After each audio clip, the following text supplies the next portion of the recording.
Montana Territory, 1883. The wind carried dust and judgment through the streets of White Hollow long before the girl with the ruined name stepped off the stagecoach.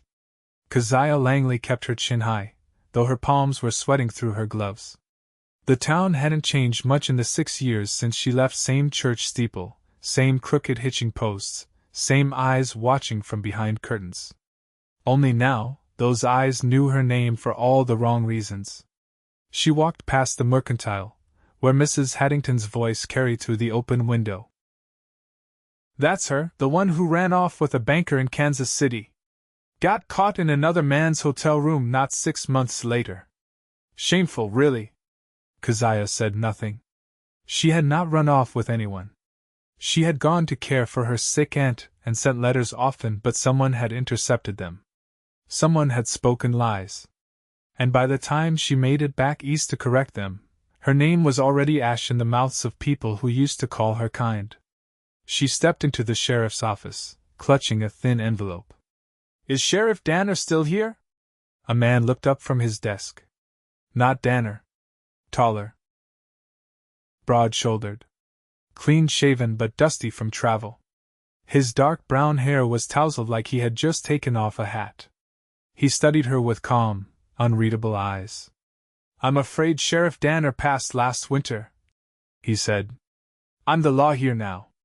Deputy turned sheriff. Name's Porter McCrae." Keziah hesitated, then handed over the letter. "This was meant for Sheriff Danner. It's about the Langley land. My father's. I came to reclaim it."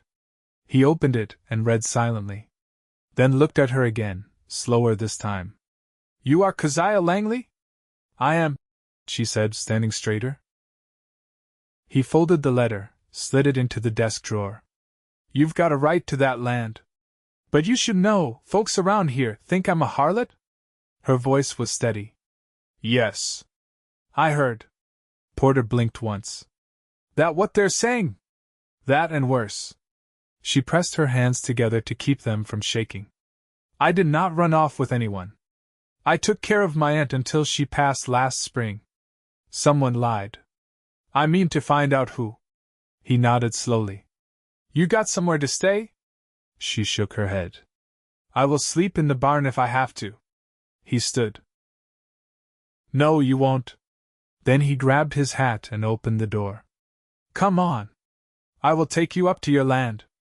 There is a small cabin still standing. Needs cleaning, but it will do." Keziah hesitated. "Why are you helping me?" Porter looked at her for a long moment. "Because I do not believe everything I hear. And I remember you. Before you left. You used to bring apples to the jail when Danner let the kids play outside." She blinked. "You remember that?" "I remember you were kind. That matters more to me than gossip."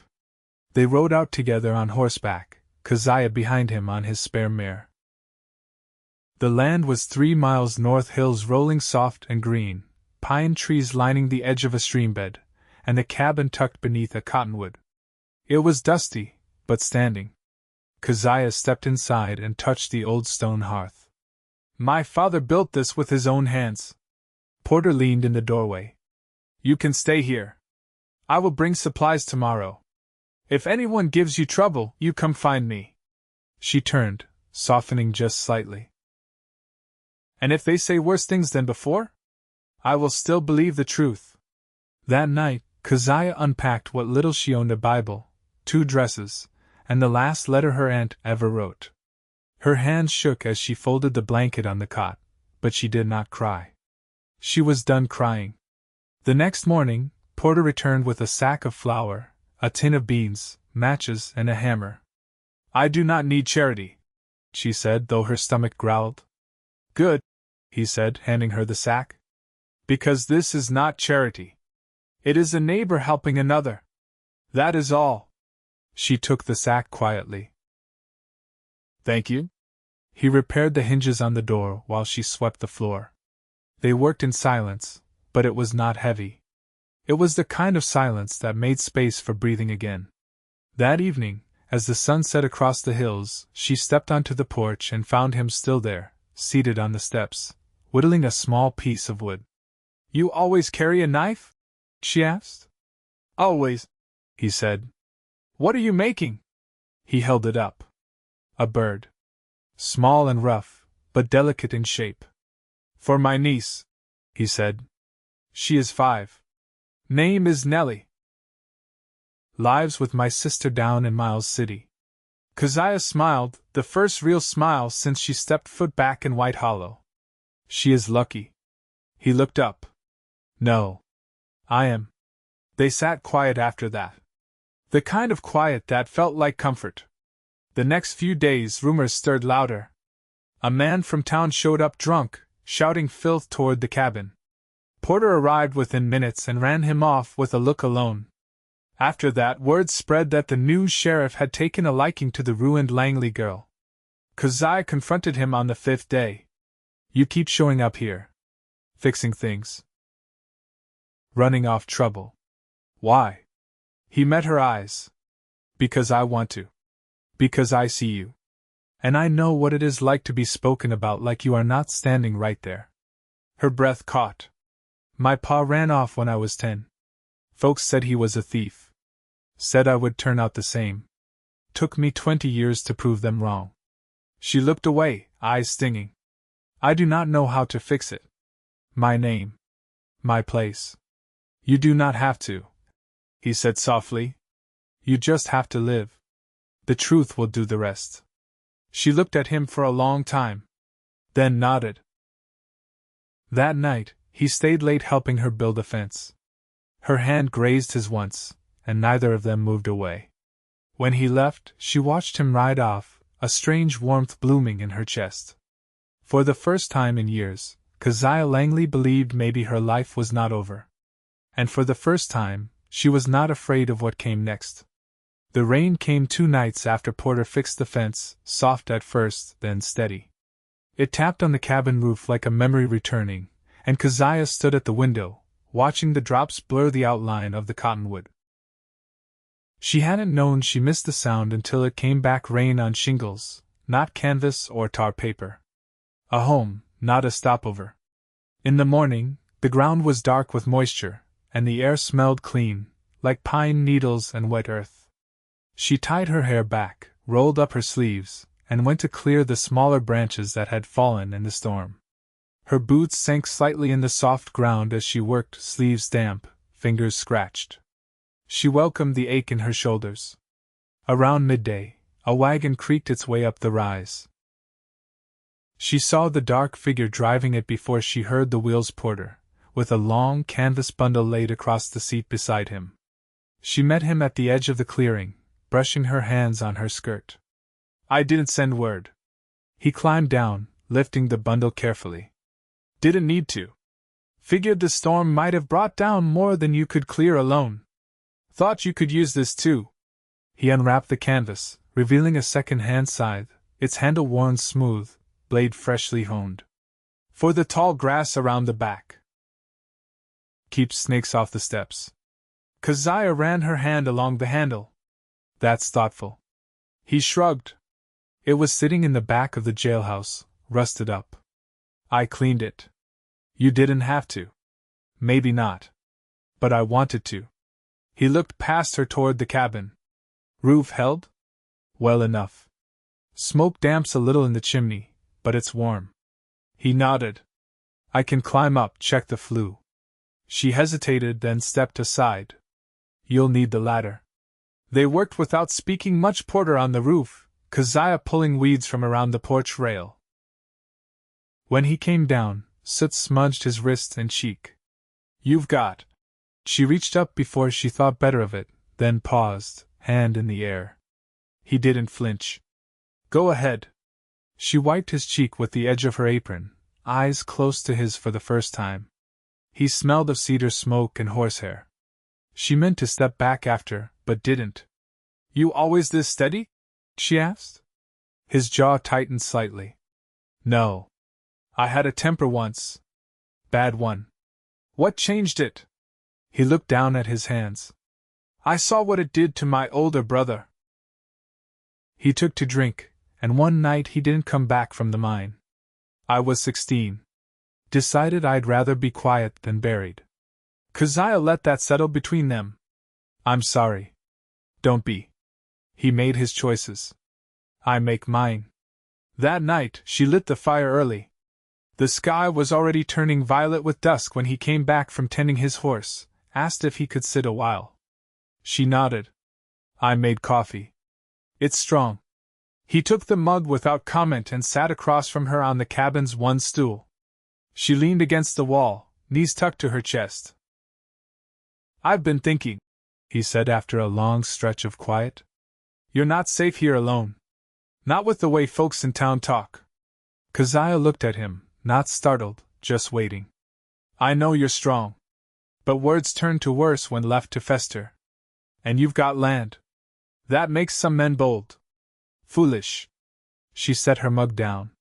You came all this way to tell me I'm in danger? No. He met her eyes. I came to ask you something. The fire crackled. She didn't speak. He shifted forward, elbows on his knees. I don't believe in rushing things. But I believe in doing right. Folks already think there's something between us. Maybe we should give them the dignity of being correct. Keziah blinked. You're asking me to marry you. I'm offering. Plain and honest. You'd have my name. My protection. And I'd have you your fire, your steadiness. I want that. She stood slowly, arms crossed. You don't even know what I've been through. No, he said. But I'd listen. As long as it takes. She studied him, the way he didn't look away. How he didn't try to fill the silence with comfort. He just sat with it, like he knew how to carry heavy things. I don't love easy, she said finally. And I don't forget. I'm not asking for easy, he said. Just honest. She walked to the door, opened it, and let the night air in. The moon was silver against the ridge, and the last of the rain glistened on the grass. You can sleep in the barn tonight, she said. If you're willing to come back for supper tomorrow, I'll give you an answer. He nodded once. I'll be here at dusk. Then he stepped out into the dark, and she closed the door behind him, heart loud in her chest, not afraid, not unsure. Just full of something new. Something real. Tomorrow, she'd decide. But tonight she ran her fingers along the doorframe her father built and let herself hope. By the time Porter rode back the next evening, the wind had shifted. It came down off the ridges cooler, with the scent of sage, and something faintly metallic. Lightning had struck somewhere far off. Keziah stood at the edge of her field, sleeves rolled, hands raw from pulling up dockweed. She didn't turn when she heard the hooves. She waited until he dismounted and walked the last few paces to her. I brought the hinges, he said, holding up a cloth-wrapped bundle. For that pantry door that won't stay shut. She nodded once. I boiled beans and baked cornbread. There's still warmth in the stove. He followed her into the cabin and set the hinges down on the table. She ladled supper out without ceremony, and they sat across from each other, the table between them narrow and plain. Neither ate quickly. You said you'd listen, she said after a while, voice low but steady. So I'll speak. He didn't interrupt. My aunt's illness wasn't the kind that kills outright. It lingered. For almost a year, I fed her with a spoon and washed her hair when she couldn't lift her hands. The neighbors brought food the first month, then stopped coming entirely. She died just before last spring turned.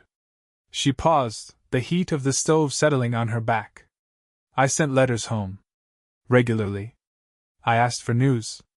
Help. No one answered. I thought maybe it was the post, but when I rode through Bozeman on the way back, I found 2 of my letters in the station master's trash. Opened. Torn. Porter set his fork down. Someone didn't want your words reaching here.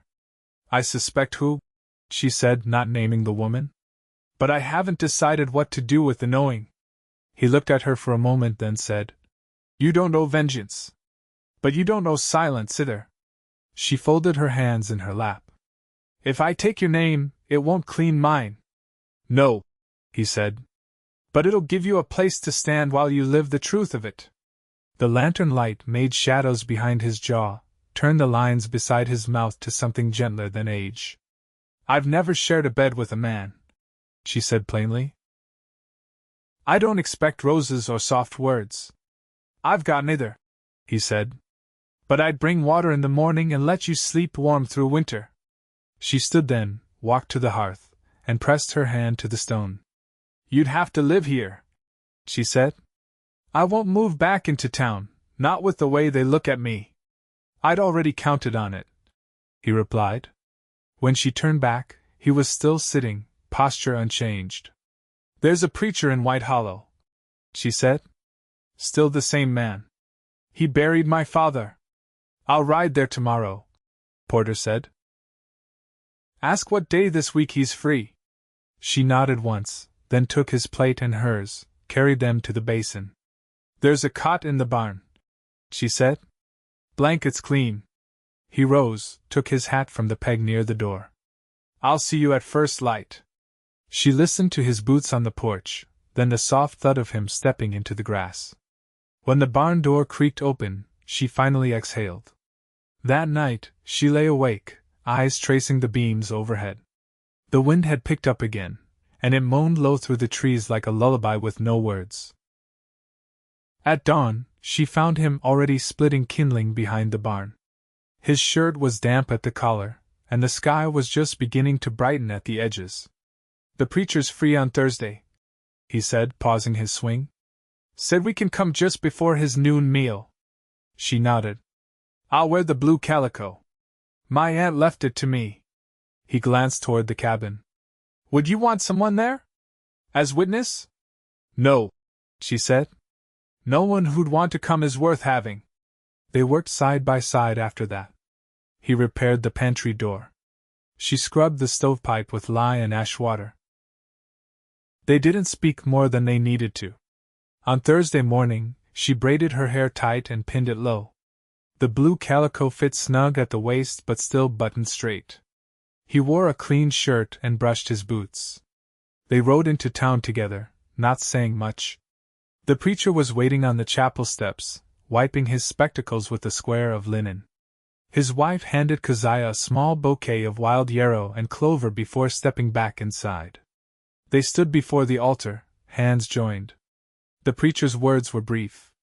He asked the questions, and they answered without hesitation. When it was done, Porter looked at her not with triumph or pride, but solemn regard. You're not ruined, he said, voice low.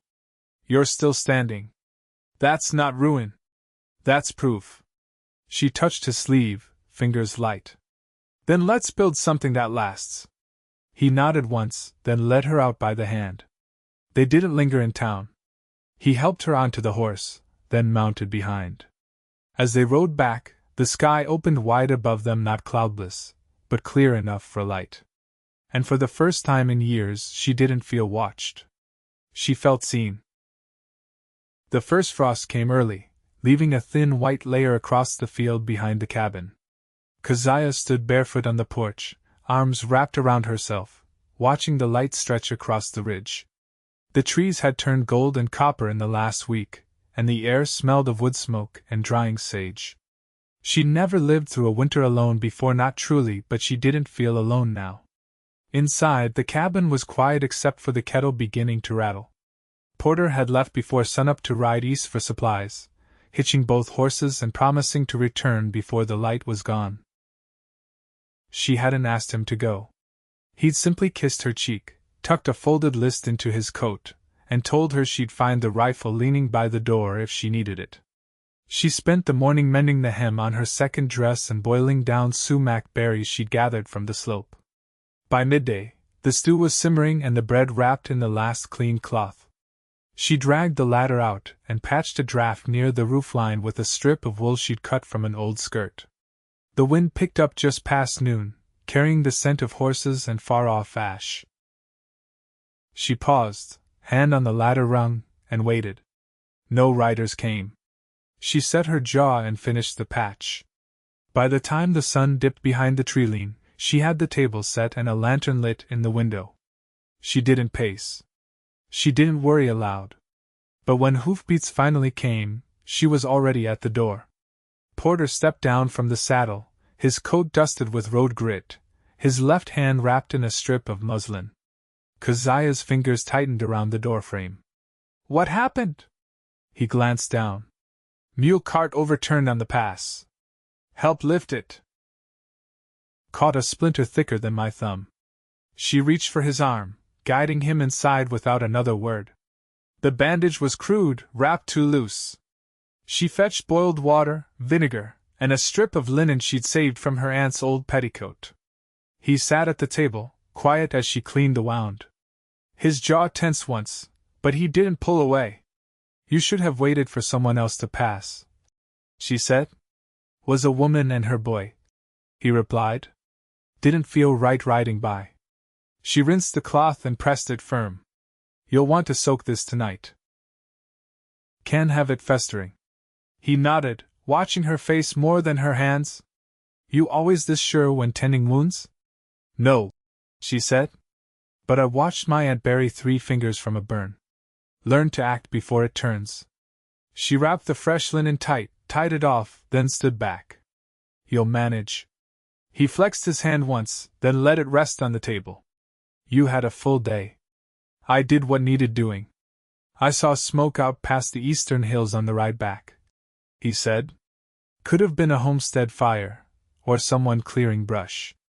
Either way, I'll ride out that way tomorrow. Make sure it's nothing worse. She nodded. Take the rifle.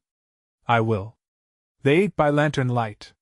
He told her about a trader passing through from Fort Benton, offering dried peaches in exchange for a coat with all its buttons. She told him the neighbor's dog had wandered down again, sniffing at the chicken coop. After the meal, she poured water into the basin and brought him a clean cloth. You sleep light when you're hurting? She asked. Usually. You'll keep to the bed tonight.